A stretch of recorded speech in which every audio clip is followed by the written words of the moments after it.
Hello. So a few nights ago, I decided to read an article that looked interesting because it was about cave diving. Not cave exploring, cave diving.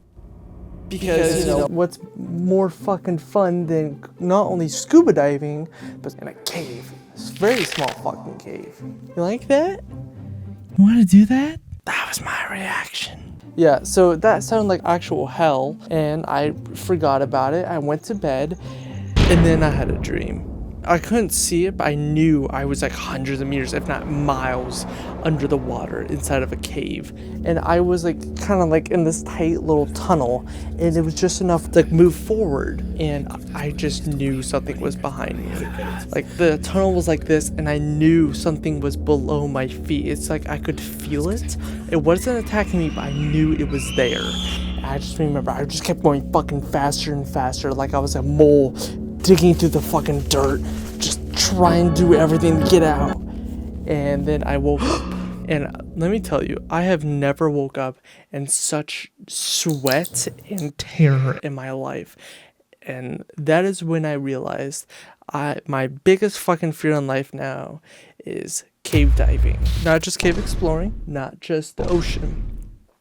Cave diving. So I decided to do a video about it. Yay! Anyways, it's not exactly generally about cave diving, but a specific story that happened in 2002 of September 10th, just exactly 364 days after the towers fell. It involved a man named Miroslav Kukliš. Miroslav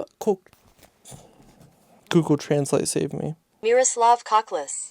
Miroslav Kukliš. Miroslav Kukliš in a place called Poganica Cave.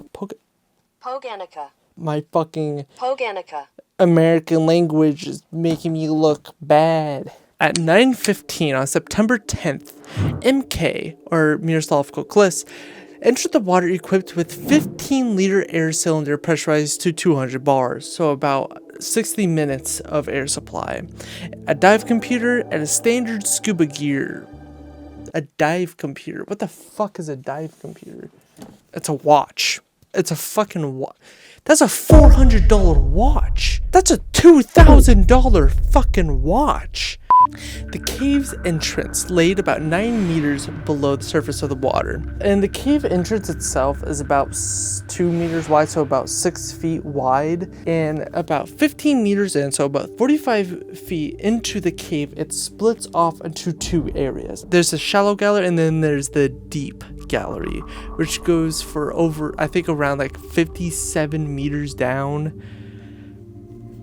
That's just so much fun. So already it's a fucking labyrinth. MK's dive profile indicated a smooth descent to 50 meters. Upon reaching this depth, he began to ascend but mistakenly entered the shallow gallery, likely due to the low visibility caused by the silt disturbance, a common hazard in such environments. So in these type of fucking caves, sometimes you can get silt in the water, which pretty much means if you stand there, you can kinda, if you wait long enough, you can see. But the more you swim around, the less you fucking see. So you are blind, you are deep underwater, you are in a labyrinth, and people choose to do this. He went into the water on a boat with 5 other people, 2 water instructors and then 3 friends. At 10:30, the rest of the diving group returned to the boat and noticed MK's absence. 2 divers re-entered the cave to search for him, but surfaced at 11:41 without success. Recognizing the severity of the situation, they contacted the emergency services at 12:15.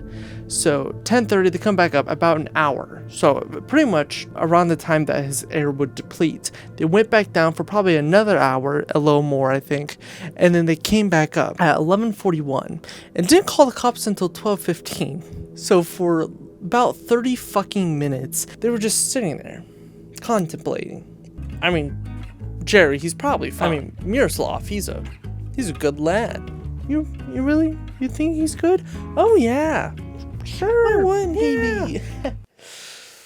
At approximately 8 a.m. on September 11th, 2 divers finally came and commenced a search operation. So when the police arrived, I think one of them, they kind of split off, one going to the shallow gallery, one going to the deep gallery. However, tragically, one diver became disoriented and lost within the cave, while the other surfaced rapidly. Surfacing from decompression sickness, the missing diver's body was recovered the following day at a depth of 24 meters. So, one cop comes back up, fucking disoriented as hell. The other cop is just fucking missing and later found his body. Search efforts led to the discovery of MK's body at the depth of 54.1 meters deep. He was found without his diving mask, his regulator out of his mouth, and a knife penetrating out of his chest, a scene that intentionally suggested foul play. They found his body without a diving mask, without his respirator, and a knife in his chest. Dear God. Following the discovery of MK's body without a knife protruding from his chest, authorities initiated a homicide investigation. The focus naturally turned to his companions. All members underwent polygraph examinations, while 2 individuals exhibited strong reactions to the words blood and knife. These results were not deemed conclusive evidence of foul play. So they were totally fine about asking all the questions, but the moment they said knife and blood, it reacted very fucking strongly. And I'm guessing this is alluding like they weren't acting weirdly the rest of the time. It's just when they heard the word blood, they were like, MK's dive computer provided a detailed log of his final dive, and it went like this. A direct descent to 50 meters, an immediate ascent attempt, followed by erratic movements within the shallow gallery, suggesting disorientation. A subsequent descent to 40 meters, where he remained stationary for 5 minutes, possibly resting or contemplating his final situation. A final uncontrolled descent to the cave's bottom, coinciding with the time of death. The data contradicted theories of an external attack, as it would be implausible for another individual to replicate the dive profile without detection. The dive profile pretty much showed that like he was obviously in distress and they don't think it was actual murder. The autopsy revealed that MK had drowned, with a knife contributing to his death. Notably, his blood alcohol content was measured at 0.114%, a level that could cause narcosis, a condition impairing judgment and motor skills at depth. It's a something nitrogen narcosis. Drunk and disorienting. There's a lot of big fucking words. He drowned. Investigations found no signs of equipment malfunctioning or tampering. A reddish stain on the boat's deck was analyzed. However, that stain on the boat, there's just a red stain on a boat. Never fucking brought up again. Never is it ever brought up again that there is a reddish stain on the boat. I'm sure it's fucking nothing, but it's like all these articles that I read about this story, try to look into this, never didn't say anything. Then why bring it up? But here is the final conclusion. After a lot of analysis, authorities concluded that MK's death was a suicide. Faced with disorientation, depleted air supply, and psychological effects of narcosis and alcohol, he likely chose to end his life swiftly rather than succumbing to drowning. This case stands as a reminder of the perils of cave diving and the critical importance of preparation, mental fortitude, and respect for the underwater environment. Don't go fucking cave diving. That's, if I have any advice in the world for you to take in your heart and use for the rest of your life, don't cave dive.